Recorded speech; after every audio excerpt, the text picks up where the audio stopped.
Welcome to the hands-on section on string manipulation functions in the string.h C standard library. So I begin with the example program for demonstrating the secure versions of string copy and the string encopy functions. As you can see, I've already made the change over here that's necessary to run this. Let me change this back, show you that this actually doesn't work if I only replace the string copy function with the string copy secure version. So give me an error. You can see here the output is null for the second string. That's not what we expect. That's because if you hover over the function, you see that the return type for string copy underscore s is an error type.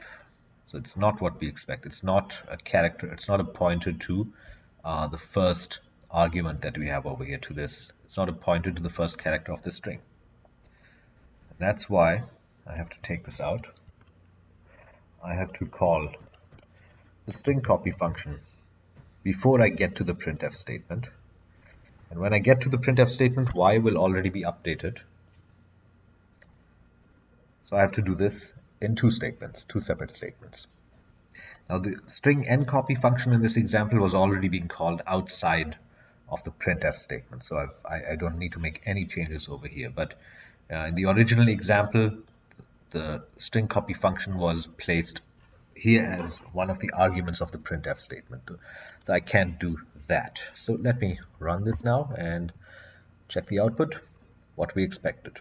Happy birthday to you. That's the contents of array y.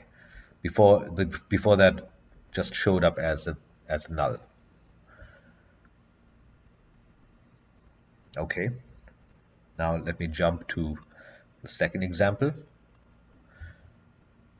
with the string concatenation functions, string cat and string ncat. Of course, we are using the secure versions of these two functions again.